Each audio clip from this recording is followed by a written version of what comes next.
केंजाकू की चाल अब पूरी तरह चल चुकी है। कलिंग गेम शुरू हो चुका है। यूजी फंस चुका है।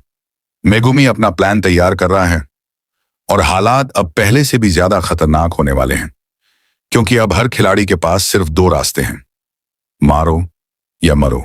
नमस्कार दोस्तों, स्वागत है आपका पीयूष एक्सप्लेन चैनल पर। एपिसोड के स्टार्टिंग में हम लोगों को एक बंदा दिखाया जाता है जो कि अपने बेड पर लेटा हुआ है। उसके पीछे अपना किंजाकू खड़ा है। किंजाकू बोल रहा है, मुझे माफ कर देना। जहां पर जो बंदा या बंदी है वह लेटा हुआ है, पूछता है, लेकिन तुम हो कौन? किंजाकू बोलता है, मैंने ये बैरियर्स बनाए हैं और जो ये स्पॉट है इसे लोगों के लिए चुना गया है ताकि वे एक दूसरे को मार सकें। देखा जाए तो इसमें कोई सम्मान की बात नहीं है। जहां पर लेटा हुआ बंदा सोचता है, एक दूसरे को मारना, क्या तुम ये मेरे नेबरहुड को छोड़कर कर सकते हो? किंजाकू हंसने लग जाता है और कहता है, तुम बड़े यार फनी हो। क्यों? किसाकू कहता है, कोई और जगह तो बची नहीं है कि उसे इन बैरियर्स का सेंटर बनाया जा सके। यह जगह 5 से 6 किलोमीटर रेडियस कवर कर सकती है। मैंने बहुत पेन झेला है इन सारे बैरियर्स को बनाने में, इसलिए मैं उन चीजों पर ध्यान बिल्कुल नहीं दे सकता जिनके पीछे कोई रीजन ही नहीं है। और जो लोग इन बैरियर्स के अंदर पहले से मौजूद थे, उनके पास राइट है कि वे इसे छोड़कर जा सकते हैं सिर्फ एक बार। मैं तुम्हें बैरियर के बाहर भेज सकता हूं, क्या तुम चाहते हो? बंदा पूछता है, क्या यह ड्रीम है जो मैं देख रहा हूं? किंजाकू कहता है, नहीं, यह स्पेस रियलिटी और ड्रीम के बीच का है। यह कर्ज है। वह बंदा या बंदी हाथ आगे बढ़ाता है किंजाकू की तरफ और वह उसे लेकर कहीं जा रहा होता है। अचानक सीन बदल जाता है। हमें बहुत सारे कर्ज पीछे दिखाई देते हैं। किंजाकू कहता है, एक चीज तो मैं मेंशन करना भूल गया, और वह यह है कि शुक्रिया मेरे बेटे के दोस्त बने रहने के लिए। सासिके चिल्ला रही होती है, सासिकी, यह लड़की होती है, आसपास बहुत सारे लोग होते हैं। बंदा कहता है, सासिके, तुम्हें देखकर अच्छा लगा। ऐसा कोई मिला जिसे मैं जानता हूं? सासिके पूछती हैं, हम लोग कहां हैं? बंदा बताता है, कोतद्व या हॉर्स स्ट्रीट के बीच। लेकिन यह बंदा अपनी सासिके को एक चीज दिखाता है। कहता है, इसको देखो, इसके बारे में तुम्हारा क्या ओपिनियन है? हमें यहां पर डेट दिखाई जाती है जो कि नवंबर है, सड़ा कॉलोनी में, और शाम के 6:20 हो रहे हैं। हमें एक ब्लैक बैरियर दिखाई देता है। सासिके बोलती हैं, क्या मैं ड्रीम के बारे में बात कर सकती हूं? एक बगल वाला बंदा बोलता है, हम सभी ने यह ड्रीम देखा है। एक लड़का था जिसके लंबे बाल थे, उसने कपड़े पहन रखे थे, वही। सासिके बोलती है, अच्छा, क्या उसने अपने बेटे के बारे में भी तुम्हें खुद से बताया? बंदा बुझ से बोलता है, नहीं, मैं पहली बार सुन रहा हूं। सासिके अपनी ईमानदारी को याद करती है।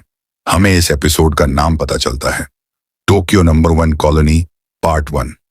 हकारी मान गया है इन लोगों की मदद करने के लिए। ये लोग उसे बताते हैं कि गोजू सील हो चुका है। हकारी सरप्राइज होता है, क्या गोजू सील हो गया?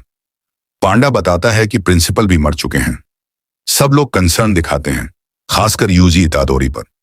पांडा कहता है, तुम्हें कोई चिंता करने की जरूरत नहीं है, वो शिव में नहीं मरे, उनकी लड़ाई हुई थी हायर अप से। हकारी कहता है, ठीक है, मैं इस कलिंग गेम को रोकने में मदद करूंगा। लोग खुश होते हैं, लेकिन हकारी जोड़ता है, मैं यह सिंपैथी के लिए नहीं कर रहा। हमारी एक डील है, एक बार गेम खत्म हुआ उसकी साफ सफाई तुम्हें करनी पड़ेगी। पांडा कहता है, तुम रेगुलेशंस को बदलने की कोशिश कर रहे हो क्योंकि अब कर्ज पब्लिकली हो चुके हैं। हकारी कहता है, हाँ, लेकिन जेनिन क्लैन को फाइट क्लब में इंटरफेयर नहीं करना चाहिए। मेगुमी कहता है, मैं जेनिन क्लैन का हेड हूं। हकारी बोलता है, रुक, मुझे शॉकिंग बात यह जानना थी कि अगर मुझे बिग 3 फैमिली से कोई बैकिंग मिल जाए तब मैं रेगुलेशंस ठीक कर सकता हूं। हम देखते हैं कि जेनिन क्लैन अगले ही दिन खत्म हो गया। माखी वाला कांड हुआ। पांडा कहता है, चलो तय करते हैं कौन किस कॉलोनी में जाएगा। एक कोगेन आता है और चिल्लाता है, हमें अनाउंसमेंट दिखाई देता है कि एक प्लेयर ने नया रूल ऐड किया है, रूल नंबर 9। इंसिडेंट्स लगातार बढ़ रहे हैं। कोगेन चिल्लाता है कि वह प्लेयर और कलिंग गेम के बीच की कड़ी है। यूजी और मेगुमी सोचते हैं कि कैसे बिना किसी को मारे गेम रोका जा सकता है। मेगुमी कोगेन से कहता है कि एक 100+ पॉइंट वाले प्लेयर्स की लिस्ट दिखाओ।